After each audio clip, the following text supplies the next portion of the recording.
Hello and welcome, hope you are doing great. I'm Tino and today we are going to be talking about the best division template.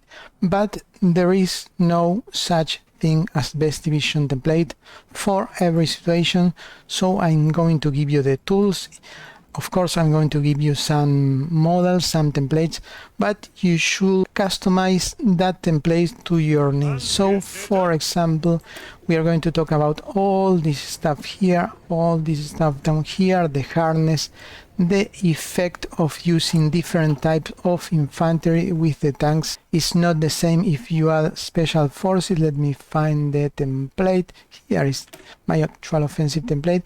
In this case, I'm using special forces with the tanks, and they have a huge impact on the modifiers. So it's not the same horses, special forces, leg infantry, cavalry. They all have their advantage in a specific scenario. So all the tools that you're going to be using here may be useful for some specific country. I warn you, this is not going to be an easy video. I'm going to be going very slow, but it's going to be quite long, so I recommend you take a cup of coffee or tea and relax. For example, here, just for fun, I designed a template for crossing the Maginot Line. Here we have a huge river, you have a mountain behind, an elemental fort, and I did not use close air support, not railway guns. Also did some other videos to conquer Germany with horses on 38, also one with light tanks with France. We are going to see all that here. And if you like Paradox Aim, I will be very happy to see you here. Tino Dua English. So let's start. The first value is max speed, in this case 4 kilometers per hour, because I have leg infantry. So the slowest battalion or the slowest tank, including the flamer and the recon company, will set up the speed. In this case, since we are using leg infantry, special forces in particular, the tanks should move at 4 kilometers per hour, because if you use faster tanks, you're going to be wasting resources in engine that you could use, for example, in armor or weapons. The second component is hit points. This is the life of classic games.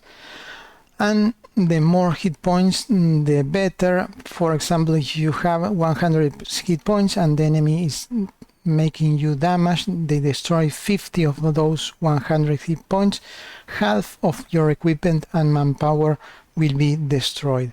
So it's important to have a nice hit point count, but the units that give you hit points, the battalion that give you hit points, are the infantry. All types of infantry give you 5 points. Regular infantry give you 25 hit points.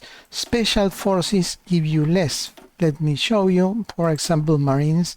As you can see, they give you just 20, so they are 25% weaker in terms of hit points. They compensate in some other ways, we are going to see that later. Also, trucks give you hit points, I mean infantry, motorized infantry. It gives you 25, and the best are in this sense are, for example, camels that give you 30, and armor trucks that give you 30. Therefore, armor trucks are the best option, but not always available. On the other hand, tanks give you very little hit points. In this case, only 2 points of hit points. The same is with artillery.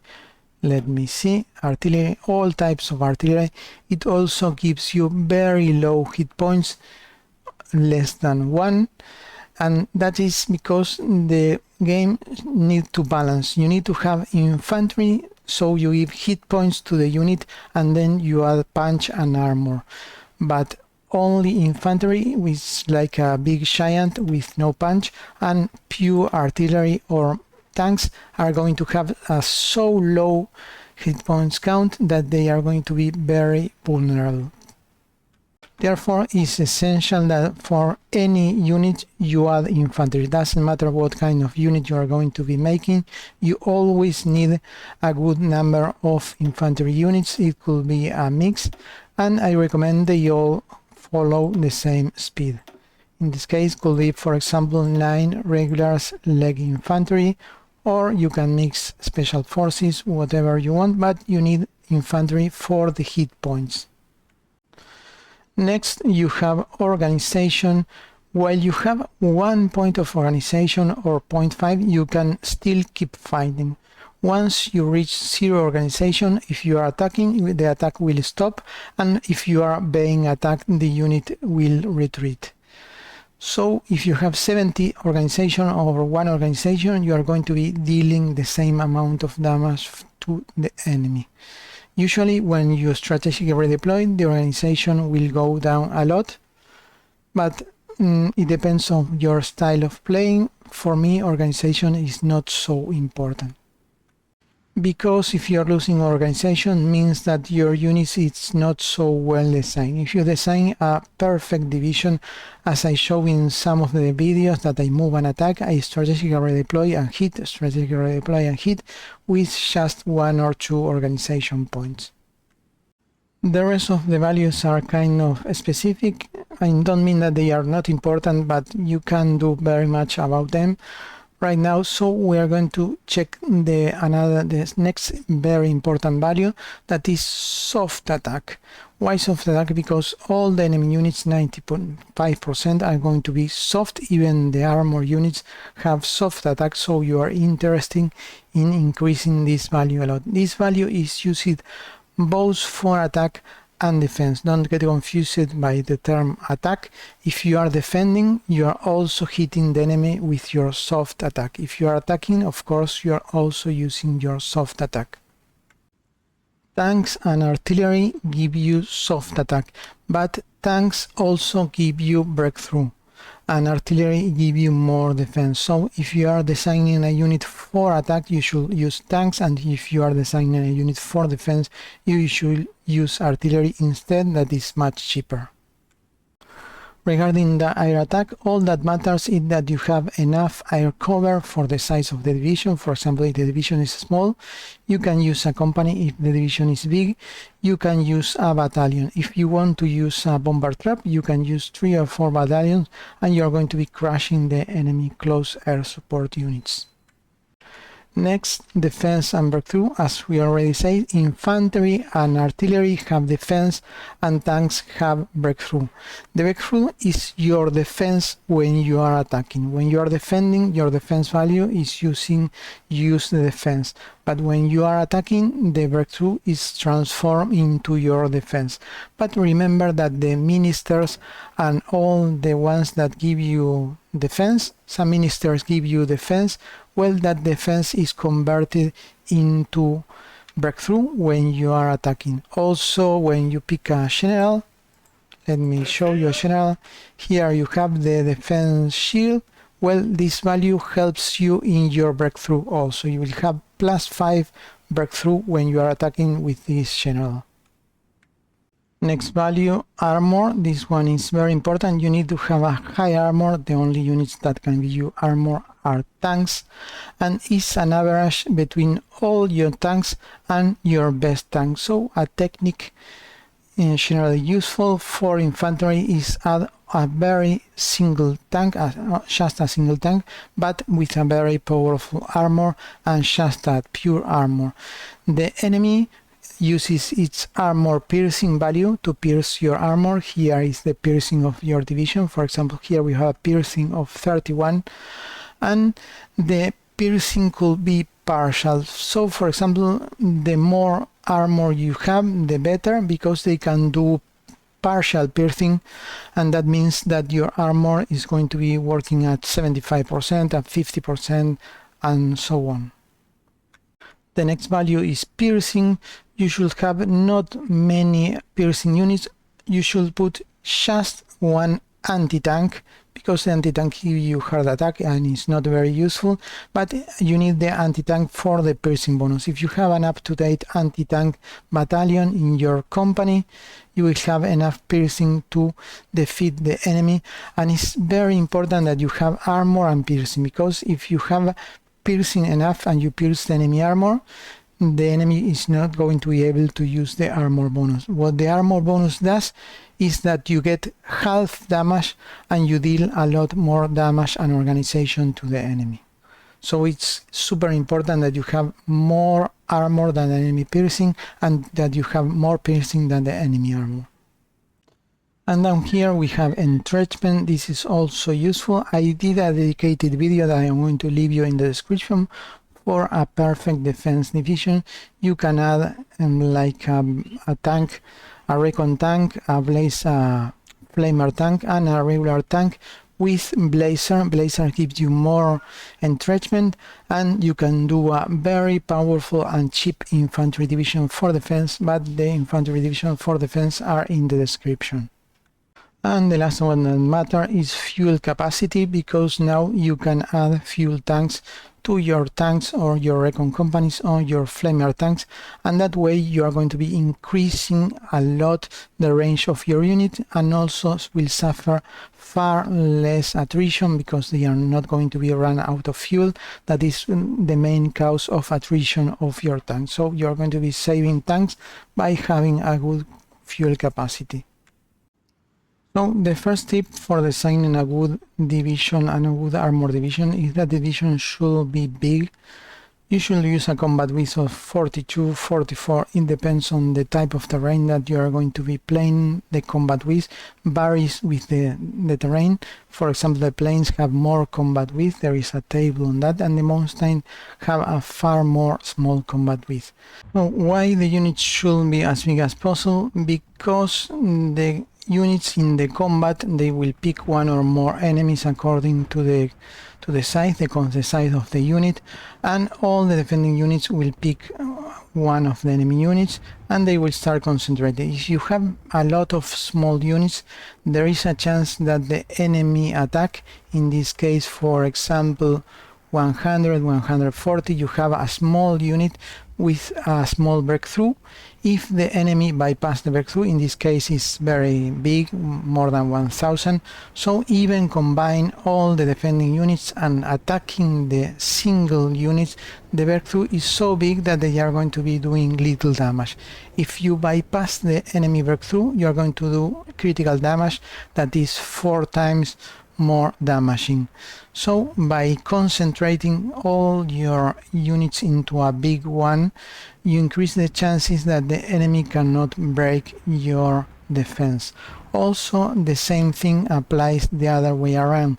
You concentrate firepower into one unit that is going to be hitting maybe 2 units, but one of them is going to take most of the hit, and this, for example, 600 point, 1000 point will easily bypass the enemy breakthrough, sorry, the enemy defense. If I use several small units, they will all have, for example, 200 attack, and they are not going to be able to bypass the enemy defense, and therefore they are not going to be dealing critical damage. Therefore, for units, you should always try to make them as big as possible. So rule number 1, make your divisions big. Rule number 2, have 1 or more anti-air and 1 anti-tank. Rule number 3, since the divisions are going to be big, try to use companies that give benefits to the whole division. For example, the recon gives benefits to the whole division. It not only gives you recon benefit, it gives you plus 10 speed, depending on the terrain, could be more, super useful. The engineer also gives you speed and benefits to the whole division. The flamer gives bonuses in several terrains when you are attacking, so it's critical you add a flamer tank. They think that the medium tank is better than the light tank, but you should always put a flamer tank, and try to add companies that give you, for example, the logistic, the maintenance, that give you benefits to the whole division. In this case, since I do not have, for example, logistics, I keep the soft attack, that is the best of them all, because if you add a soft artillery here, it will use 3 combat width, but if you are 1 anti-tank, it will use just 1 combat width. Also send the anti-air use just 1 combat width. That's why I prefer to use the anti-tank and anti-air as battalions and never ever as company, because you are wasting one super useful space here. But the artillery is kind of okay, because if I put it here, it will use a lot of space, and here it does some extra damage, and I have no better option so far. what type of infantry to use. If you are going to be crossing rivers like in the Machinot, or you are having to cross a lot of rivers, maybe in Yugoslavia, you should use Marines. Marines are not only good for disembark, also for attacking through straits, and also for attacking through rivers. That is the most important use. On the other hand, mountaineers are very good for attacking in mountains or hills, but both of these special forces, as we have already mentioned, they have less hit points, so they have just 20. So if you are not going to use your unit for in mountains, hill, or crossing rivers, you are going to be fighting in plains, you are going to be better with standard infantry, leg infantry, since they have 25 points. Also, if you don't have the resources to afford trucks, you can use very well the infantry with the slow tanks, especially for early wars.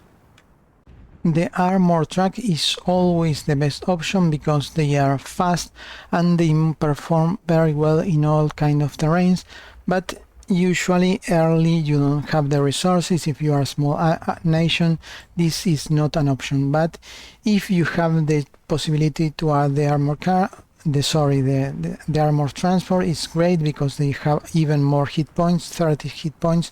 They are better in every way, but it's not always an option.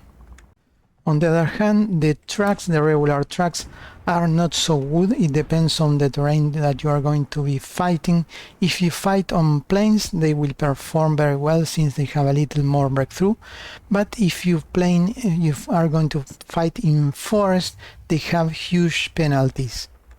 And the penalties will modify your soft attack and breakthrough. And since the breakthrough and the soft attack is going to be by the tanks itself, not by the infantry, by adding trucks, you are going to be killing the performance of the tank. So despite you have a lot of soft attack and breakthrough, by adding the trucks in a forest or a rough terrain, you are going to be killing the average soft attack and breakthrough in the real terrain. Despite they show here a big number, when you attack on the terrain you will suffer a huge penalty.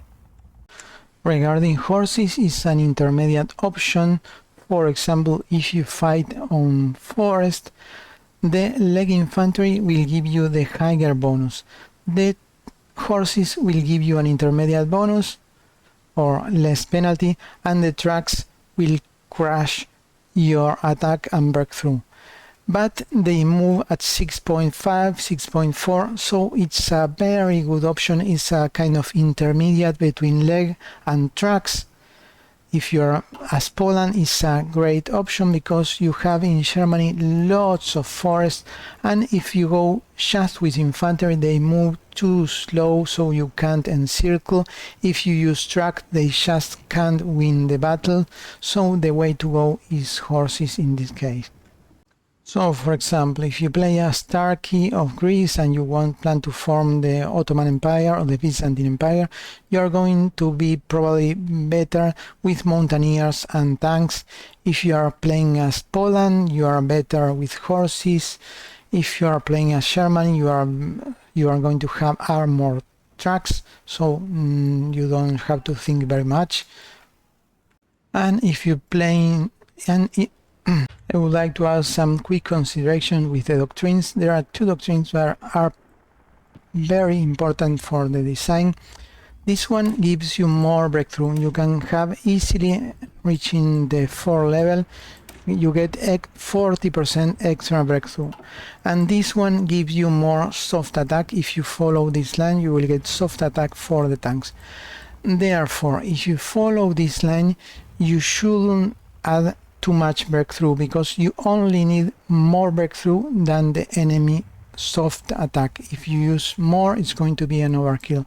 By using less breakthrough in your tank design, you have more room for making your tanks faster. And here you may need a little more breakthrough to compensate, but you have more soft attack, and more soft attack means that you're going to be dealing more pure damage. What do I mean? For example, here we are using a lot of armor points. This will make the tank with more armor and more breakthrough.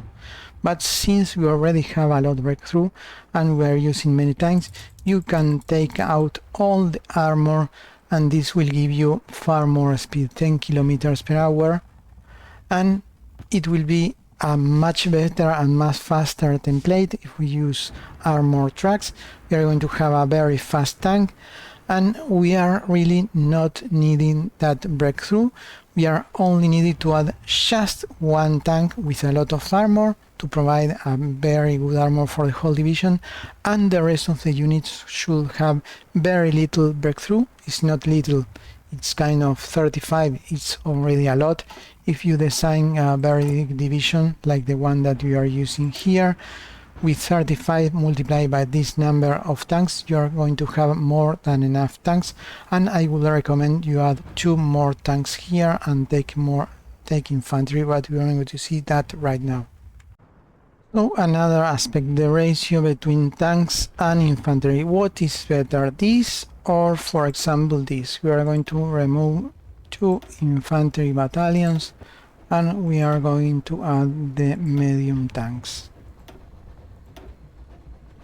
I'm going to dedicate a video to explain this with a table, but to summarize, I will say that in this way you have less hit points, but you have far more punch and you have also more breakthrough, so you can design cheaper tanks with a lot of damage, a lot of speed, as very little breakthrough, since you're going to have a lot of tanks. Also, by adding more tanks, you add more hardness, and hardness means that the enemy is going to damage you far less. Why? Because all units have about 10% hardness compared to soft attack. So for example, if you had a battalion of tanks that have 80% hardness, you are going to be receiving like 28% of damage compared to the 100% that you're going to be receiving if you use a battalion. Therefore, it kind of compensates the lack of hit points, but making the unit harder. But still you lose some hit points, but not that many. For me, this unit is better because it's going to be dealing far more damage, and it's going to be taking a little bit more damage, and it's going to be more expensive. So if you can afford, go this way, but if you go the other way around, even with only 3 armor, it's going to be very powerful units with only 3 armor, with medium howitzer, improved howitzer, or yes, the howitzer, the medium gun, that is the best gun for the medium tank. Super useful, you're going to be okay. But the more tanks you add, the more powerful the unit will be, because you are going to be dealing soft attack, but that we're going to be bypassing the enemy defenses. But don't go below 8 or 6 if you feel very rich and very destructive. You can leave 6 battalions only, but I will say that 8 battalions is the limit for me, and the combat width is 36, so you can keep adding tanks. We can remove this from here, and we are going to be doing a very dangerous and expensive unit. And we add the tanks here, medium tank, and see the combat width. Combat width 42, we are perfectly okay. We can add even one more, but as you can see, the soft attack skyrockets. Applying the bonus, you are going to be having a super soft attack. We can add even one more tank if you're going to be fighting on planes, and this is going to be a super damaging unit, but expensive, of course. And in this case, since you have a so high breakthrough, you can use even self-propelled artillery, convert some units into self-propelled artillery. That will increase the soft attack, but will decrease a lot the breakthrough. But since you have so much breakthrough, you can replace some units to save money for soft artillery. That you can, they use 3 combat width instead of 2, but they are dealing more damage. You need to change the template, but for simplicity now I'm using medium tanks. Also, if you decrease a lot the armor of these tanks, you can design only a single medium tank anti-tank destroyer, and you get rid of this company, and that anti-tank destroyer will give you all the armor you need. Well, I'm kind of exhausted, so I will make another video with the samples and the tank designer, because if we explain the tank designer with all the combination for the templates now, it's going to be a super long video, so we leave it here. Hope you find this useful. If you did, please leave a like, and see you on the next one.